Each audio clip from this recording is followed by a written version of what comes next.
मेरी पतंग बेफिक्र उड़ रही है।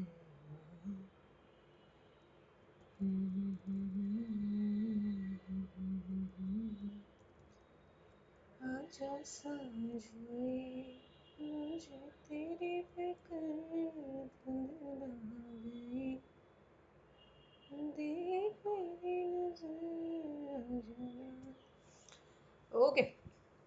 Hello aspirants, welcome to coaching classes by Ash. My name is Asha Tiwari and we are starting our class for भारतीय साक्ष्य अधिनियम। तो जैसा कि आपको पता है कि इस समय भारतीय साक्ष्य अधिनियम की क्लासेस मेरे चैनल पे चल रही हैं, हम लोग उसको कवर कर रहे हैं। तो होपफुली 3-4 क्लासेस और हमारा भारतीय साक्ष्य अधिनियम कंप्लीट हो जाएगा। तो हम लोगों ने पिछली क्लास में, आपको मैं याद दिला दूं, पढ़ा था प्राइमरी एविडेंस क्या होते हैं, सेकेंडरी एविडेंस क्या होते हैं, प्राइमरी एविडेंस कब दिए जाते हैं, प्राइमरी एविडेंस ना होने पे सेकेंडरी एविडेंस हम कब दे सकते हैं, ये सारी चीजें हम लोगों ने पढ़ी थी।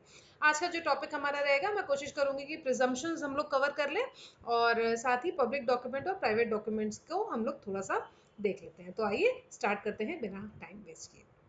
सेक्शन 74 आपकी स्क्रीन पे है और सेक्शन 74 जो है वो बात करता है पब्लिक डॉक्यूमेंट्स की। ठीक है, दो प्रकार के डॉक्यूमेंट्स का वर्णन किया गया है आपके भारतीय साक्ष्य अधिनियम में, एक है पब्लिक डॉक्यूमेंट, एक है प्राइवेट डॉक्यूमेंट। वैसे तो डॉक्यूमेंट्स अपने आप में बोला गया है ना, जैसे एविडेंस हमने पढ़ा, फिर हमने पढ़ा एविडेंस कितने प्रकार का होता है, फैक्ट्स हमने पढ़ा, फिर फैक्ट्स इन इशू पढ़ा, और वैसे ही हम लोगों ने प्राइमरी एविडेंस पढ़ा, सेकेंडरी एविडेंस पढ़ा। अब हम आ रहे हैं डॉक्यूमेंट्स पे।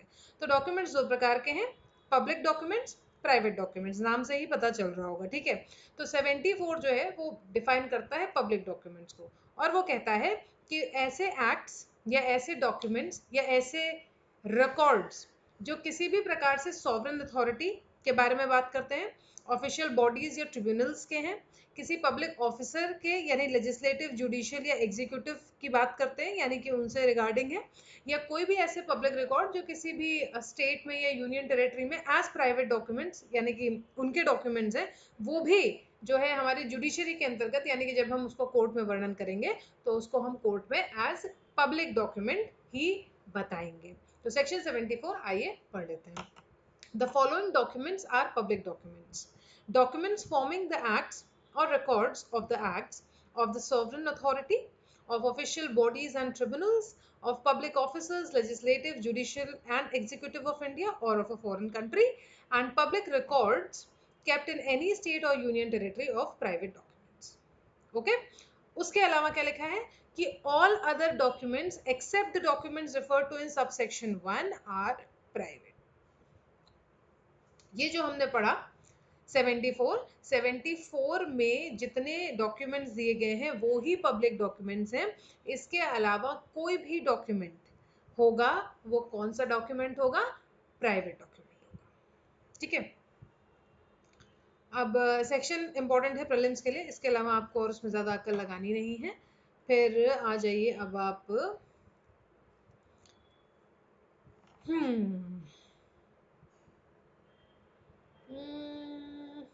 ठीक है, सरसरी निगाह से इसको देख लीजिएगा, इसमें कोई बहुत वो नहीं करना है।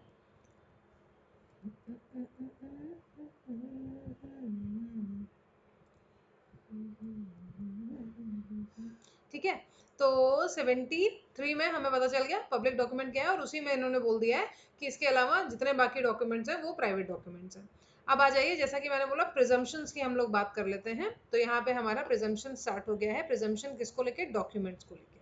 अब देखिए प्रिजम्पशन का मतलब क्या होगा। प्रिजम्पशन का मतलब होगा गाइस कि आपने कोर्ट में अगर ये डॉक्यूमेंट जो अब हम लोग पढ़ने वाले हैं ये लगा दिया, तो कोर्ट उसको प्रिज्यूम करेगी कि ये वैलिड डॉक्यूमेंट है। यानी कि अगर इस प्रकार से कोर्ट में इस डॉक्यूमेंट को दिया गया है, इस दस्तावेज को दिया जाएगा, तो कोर्ट विल प्रिज्यूम कि ये डॉक्यूमेंट जो है ये ओरिजिनल डॉक्यूमेंट है, वैलिड डॉक्यूमेंट है और कोर्ट के द्वारा एक्सेप्टेबल डॉक्यूमेंट है। तो अब हम बात करते हैं सर्टिफाइड कॉपी की। ठीक है। सेक्शन 78 कहता है, जैसे कि अगर आप कोर्ट जाते होंगे, अगर आप प्रैक्टिशनर हैं तो आपको सर्टिफाइड कॉपी आपने जरूर सुना होगा। एक ऑर्डर होता है, जैसे कोई भी केस चल रहा है उसका ऑर्डर प्रोनाउंस हुआ, ठीक है। अब उस ऑर्डर को, जो ओरिजिनल ऑर्डर है, उसकी आप सर्टिफाइड कॉपी कहीं पे भी लगाएंगे। अगर मान लीजिए अपील करनी है तो अपील में लगाएंगे, या अगर आपको अपने लिए भी निकलवाना है उसकी हार्ड कॉपी, तो सर्टिफाइड कॉपी आप निकलवा सकते हैं। उसमें मोहर लगी होती है कोर्ट की और साइन भी होता है।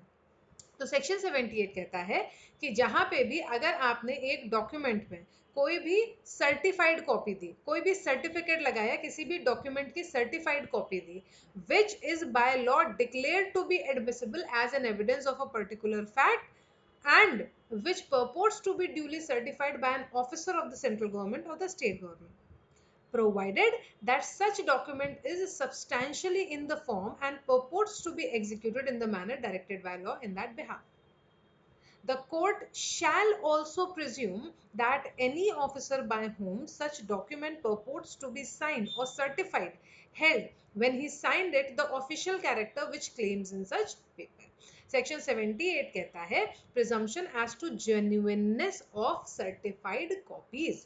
तो जब भी हम सर्टिफाइड कॉपी देते हैं, आप देखते होंगे कि कोर्ट में आपको दाखिल करना होता है, तो कोर्ट हमेशा ये कहता है कि ठीक है सर्टिफाइड कॉपी ले आइएगा, फाइल कर दीजिएगा, राइट।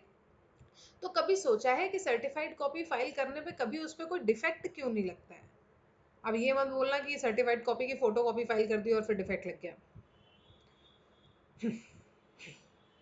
तो 78 कहता है, जो हमारा सेक्शन 78 है भारतीय साक्ष्य अधिनियम का, वो हमें प्रोटेक्ट करता है। और क्योंकि ये कहता है कि आपने कभी भी अगर सर्टिफाइड कॉपी फाइल की है तो कोर्ट अपने आप प्रिज्यूम कर लेगा कि वो जेन्युइन है, बशर्ते ड्यूली सर्टिफाइड हो, ऑफिसर ऑफ द कोर्ट ने उसको वेरीफाई किया हो और एक जो प्रॉपर फॉर्मेट होता है उसमें वो मिला हो।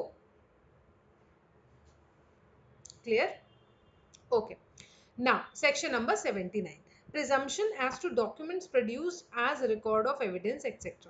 इन्होंने बोला है कि जहां पे कोई भी डॉक्यूमेंट कोर्ट के समक्ष प्रोड्यूस किया जा रहा है एज अ रिकॉर्ड या एज अ मेमोरेंडम, ठीक है, कि ये एविडेंस का मेमो है या फिर ये कोर्ट एक रिकॉर्ड है जो कि हम कोर्ट के सामने दे सकते हैं, ये एविडेंस का एक भाग है, पार्ट है, और एक विटनेस के द्वारा दिया जा रहा है किसी भी जुडिशियल प्रोसीडिंग में, या फिर किसी लॉ ऑफिसर जो ऑथराइज है उसको दिया जा रहा है। तो ऐसा एविडेंस जो है एज एन स्टेटमेंट या कन्फेशन, या अगर एक अक्यूज व्यक्ति दे रहा है तो उसको कोर्ट ले सकती है। It can be taken as a record or a memorandum of the evidence. अब इसको पढ़ते हैं। Whenever any document is produced before any court purporting to be record or memorandum of evidence or any part of evidence given by a witness in judicial proceeding or before any officer authorized by law to take such evidence or be a statement or confession by a prisoner or accused person taken in accordance with law and purporting to be signed by any judge or magistrate or by any officer as aforesaid, the court shall presume कि उसमें जो document है, जो document दिया गया है वो genuine है। जहां पे स्टेटमेंट्स लिखे गए हैं या सर्कमस्टेंसेस लिखे गए हैं या कुछ भी लिखा गया है, तो जिस व्यक्ति ने साइन किया है वो व्यक्ति सच ही बोल रहा होगा, या फिर जो एविडेंस दिया गया है या जो कन्फेशन दिया गया है वो सही प्रकार से लिया गया होगा, ये कोर्ट प्रिज्यूम करेगी। ये कोर्ट प्रिज्यूम करेगी। जैसे कि मान लो कोई केस चल रहा है और एक केस में जो है ये चीज डिसाइड हो गई है कि जो ए और बी के बीच में एक डिस्प्यूट चल रहा था किसी चीज को लेके, ठीक है, अब उसमें ये डिसाइड हो चुका है कि इसमें जो है बी गलत था, ए सही था। अब इसका प्रॉपर ऑर्डर आ चुका है। अब मान लो एक नेक्स्ट केस हुआ जिसमें फिर से इन दोनों का कुछ मान लो ए और सी के बीच में कोई केस हुआ है और उसमें बी का नाम बार बार आ रहा है।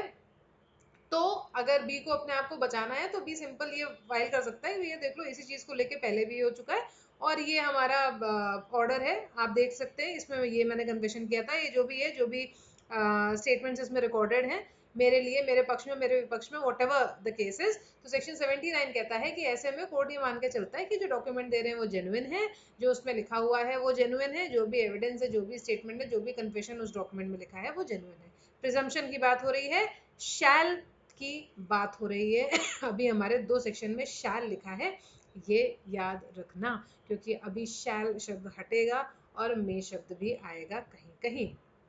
तो 78 में भी शैल प्रिज्यूम है, ठीक है, ये देखिए। और 79 जो है वो भी हमसे कह रहा है कि ऐसे में कोर्ट शैल प्रिज्यूम, ठीक है। अब सेक्शन 80 भी जो है वो शैल प्रिज्यूम की बात करता है, और शैल प्रिज्यूम किस चीज की बात करता है?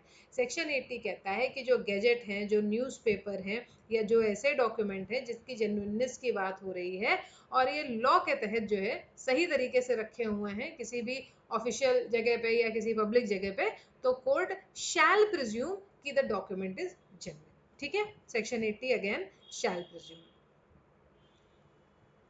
अब जैसे कि मैंने बोला कि आप लोग इसको पढ़ोगे तो प्रॉपर कस्टडी क्या है, तो इसके लिए सेक्शन 92 आप अगर देखोगे इसके लिए और सेक्शन 92 के लिए, दोनों के लिए जो है प्रॉपर कस्टडी का मतलब है कि जहाँ पे अच्छे से देखभाल हुई हो, सही से डॉक्यूमेंट रखे जाते हो, लीगल तरीके से नहीं रखे जाते हो, लेजिटिमेट ओरिजिन हो, ये सब।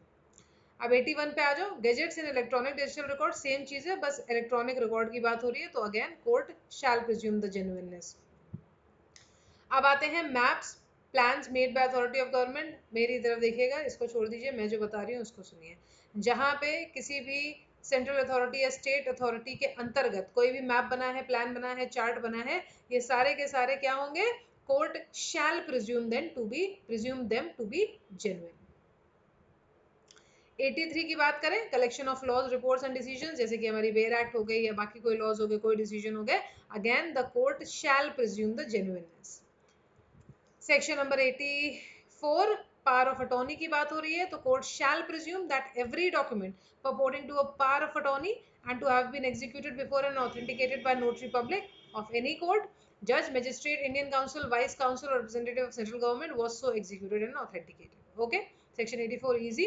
Now electronic agreements, again electronic agreements में भी court shall presume कि every electronic record जो भी है, जो भी इलेक्ट्रॉनिक अग्रीमेंट हुआ है, जो डिजिटल सिग्नेचर है, ये सब कोर्ट प्रिज्यूम करके चलती है कि भैया ये सब जेन्युइन ही होंगे। सेक्शन 86 बात करता है इलेक्ट्रॉनिक सिग्नेचर्स की, इलेक्ट्रॉनिक रिकॉर्ड्स की। अगेन जहाँ पे एक सिक्योर इलेक्ट्रॉनिक रिकॉर्ड है, मैं आपको पिछली क्लास में बता चुकी हूँ सिक्योर इलेक्ट्रॉनिक रिकॉर्ड का क्या मतलब है। तो ऐसे में court shall presume unless contrary is proved. अब देखो यहाँ पे ये लिखा हुआ है, अभी तक हम लोगों ने सब जगह पढ़ा court shall presume, court shall presume, court shall presume, court shall presume. Section 86 पे आ जाइए, यहाँ पे एक शब्द मेंशन है कि हाँ court shall presume unless contrary is proved, ठीक है। कोर्ट मान के चलेगी कि ये सही है, जो सिग्नेचर हैं वो सही हैं, जो सब्सक्राइबर है वो सही है, उसकी इंटेंशन अच्छी थी, सिक्योर इलेक्ट्रॉनिक रिकॉर्ड था, लेकिन अगर कॉन्ट्रेरी प्रूव हो गया तो ये शैल प्रिज्यूम हट जाएगा। Section number 86। Again section 87 electronic signatures की बात करता है, और court shall presume unless the contrary is proved. Again इसमें आ जाता है, अब देखिए 87 तक आपका शैल प्रिज्यूम चल रहा है, जिसमें 86 87 में कॉन्ट्रडिक्टरी है कि मतलब ठीक है शैल presume unless and until it is disprove. अब आते हैं 88। 88 में देखिए आपको आ जाता है मे प्रिज्यूम, इसी की मैं बात कर रही थी कि अभी ध्यान देते हुए चलिएगा, शैल प्रिज्यूम से मे प्रिज्यूम में आएगा। अब देखिए जब सर्टिफाइड कॉपी हमारे डॉक्यूमेंट्स की बात आई तो कोर्ट शैल प्रिज्यूम था, अभी हम लोगों ने पढ़ा था ऊपर के सेक्शन में। 80 कहता है फॉरेन जुडिशियल रिकॉर्ड्स की अगर सर्टिफाइड कॉपी की बात होगी तो सेक्शन 88 कहता है कि भाई ऐसे में मे प्रिज्यूम वाला काम चलेगा। क्या कहता है? The court may presume that any document purporting to be a certified copy of any judicial record of any country beyond India is genuine and accurate if the document purports to be certified in any manner which is certified by any representative of the central government or in any such country to be in the manner commonly in use in that country or for certification of the judicial records।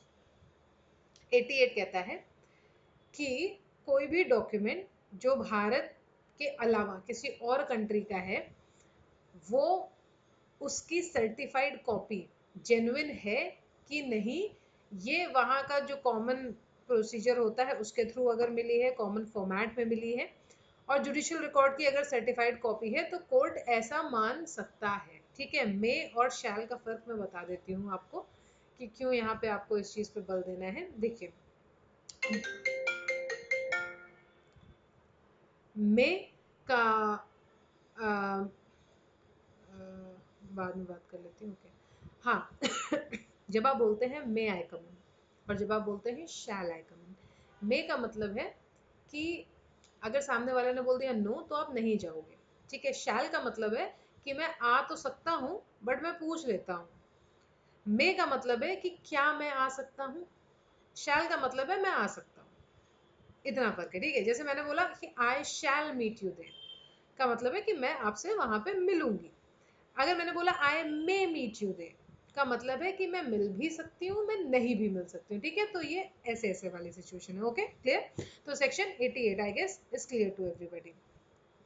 Section number 89, 90, 91 अगर आप देखो, section number 88, 89 और 90 में presume की बात करते हैं, 91 again शैल presume पे आ जाएगा। अब 89 presumption as to book maps and charts की बात कर रहा है, लेकिन ये वो वाले मैप्स चार्ट्स की बात नहीं कर रहा है जो सेंट्रल और स्टेट गवर्नमेंट की हैं, इसलिए मे प्रिज्यूम आ जाएगा, ठीक है। Electronic messages again secure connection की यहाँ पे बात नहीं हुई है, इसलिए अगेन मे प्रिज्यूम आ जाएगा, ठीक है। अब 91 जो है वो कह रहा है कि court shall presume that every document called for and not produced after notice to produce was attested, stamped and executed in the manner required by law। जहाँ पे किसी डॉक्यूमेंट को बुलाया गया है और वो उस टाइम में नहीं दे पाया है और उसके बाद उसने दिया है, तो कोर्ट ये मान के चलती है कि भाई अगर आपने आज के दिन नहीं दिया है और समय लेके दिया है तो आपने उसको अच्छे से अटेस्ट किया होगा, स्टैम्प कराया होगा और जिस प्रकार से लॉ में एग्जीक्यूट होना चाहिए उस प्रकार से आपने एग्जीक्यूट उसको किया होगा। सेक्शन नंबर 92 इंपॉर्टेंट सेक्शन, ये पूछा भी जाता है गाइस। सेक्शन 92 बात करता है presumption as to documents 30 years old. अब देखिए, जहां पे कोई भी डॉक्यूमेंट है, ठीक है, जो कि प्रूवन है कि ये 30 साल पुराना है और उसको जो है प्रोड्यूस किया गया है कोर्ट में कभी किसी भी केस में, तो कोर्ट में प्रिज्यूम कि इसमें जो सिग्नेचर है या हर एक पार्ट जो डॉक्यूमेंट का है, that document is of that very person, जो सिग्नेचर है वो उसी व्यक्ति का होगा। और कोर्ट ये मान के चलेगी कि क्योंकि ये 30 साल पुराना डॉक्यूमेंट है तो ये डॉक्यूमेंट ओरिजिनल होना चाहिए, मतलब ये ऑथेंटिक होना चाहिए। But then again may presume है, यानी कि मान के चल भी सकती है या उसको कोरैबोरेट करने के लिए और एविडेंस भी मांग सकती है। और अभी याद करिएगा, सेक्शन 80 में हम लोगों ने प्रॉपर कस्टडी पढ़ा था, राइट, जिसमें हमने पढ़ा था सेक्शन 92 की, 92 में भी ये अप्लाई होगा। तो यहाँ पे जो कस्टडी की बात आ रही है ये प्रॉपर कस्टडी की बात आ रही है, याद आया। अभी हमने सेक्शन 80 पढ़ा था जिसमें लिखा हुआ था कि डॉक्यूमेंट जो प्रॉपर कस्टडी में, प्रॉपर कस्टडी मैंने क्या बताया था कि इलिजिटिमेट तरीके से ना हो, अच्छे से रखे गए हो, साफ सुथरे तरीके से रखे गए हो, ये सारी चीजें उसमें सेक्शन 92 भी लिखा था। तो 92 में जहाँ कस्टडी की बात की गई है वहां पे भी यही है। अब सेक्शन 92 में प्रिज्यूम की बात करता है, ये भी याद रखिएगा। और ये जनरली ऐसे पूछा जाता है कि कौन से सेक्शन में दिया गया है presumption as to document 30 year old. अच्छा, जब हमारे हार्ड कॉपी यानी कि ऑफलाइन डॉक्यूमेंट्स की बात होती है तो 30 साल पुराने डॉक्यूमेंट्स को ऑथेंटिक मान के चलते हैं, और जहां इलेक्ट्रॉनिक डॉक्यूमेंट्स की बात होती है वहां 5 साल के डॉक्यूमेंट्स को हम लोग ऑथेंटिक मान के चलते हैं। बट देन अगेन हम लोग देखते हैं कि कोर्ट इसमें भी मे प्रिज्यूम रखता है।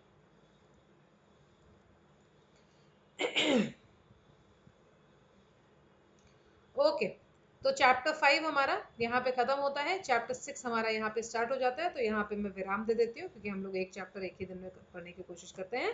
तो आज के इस क्लास में हमने क्या पढ़ा, आज की क्लास में हमने सबसे पहले पब्लिक डॉक्यूमेंट पढ़ा। हमने पढ़ा कि पब्लिक डॉक्यूमेंट में 3 चीजें आ रही हैं, उसके अलावा जो सब है वो सारे प्राइवेट डॉक्यूमेंट है, यानी कि जो हमारे सॉवरेन के डॉक्यूमेंट है, जो हमारे ऐसे डॉक्यूमेंट है जो स्टेट गवर्नमेंट, सेंट्रल गवर्नमेंट के तहत है, जो पब्लिक ऑफिसर्स के तहत है, वो सारे के सारे पब्लिक डॉक्यूमेंट है। उसके अलावा जो है वो प्राइवेट डॉक्यूमेंट है, पहली चीज। उसके बाद हम लोग आ गए प्रिजम्पशंस पे। प्रिजम्पशंस पे हम लोगों ने पढ़ा कि कोर्ट कहाँ कहाँ शैल प्रिज्यूम करेगी, कोर्ट कहाँ कहाँ मे प्रिज्यूम करेगी, और हमने पढ़ा कि प्रॉपर कस्टडी भी क्या होती है, ठीक है। जहाँ पे हार्ड कोर यानी कि जहाँ पे आपके हार्ड कॉपीज की बात होती है वहां पे आपके 30 इयर्स ओल्ड चलेंगे, जहाँ पे आपके ई कॉपीज की बात होती है वहां पे 5 साल पुरानी कॉपीज को कोर्ट ऑथेंटिक मान के चल सकती है, मैं प्रिज्यूम है गाइस। तो आज के लिए इतना ही guys. I guess you love the lecture, if yes then do give a like for this and yes subscribe if you haven't still, अभी तक नहीं किया भाई कर लो। रोज क्लासेस चल रही है, रोज क्लासेस मिल रही है आप लोग को, लाइव क्लास चल रही है, ये चल रहा है, शॉर्ट्स भी डाल रही हूँ मैं। तो अगर आप लोगों ने शॉर्ट्स नहीं देखा तो शॉर्ट्स भी देखिए, बिकॉज शॉर्ट्स में मैं बहुत ही इंटरेस्टिंग क्वेश्चंस पूछ रही हूँ and come on guys, answer them, you know the answers right. नहीं पता तो गूगल से सर्च कर लो, इसी बहाने याद हो जाएगा, और उस पर कमेंट करो। आज के लिए इतना ही guys, thank you so much for joining, keep on laughing loving living and also studying, see you people tomorrow at the same time, till then take care, bye bye and good night.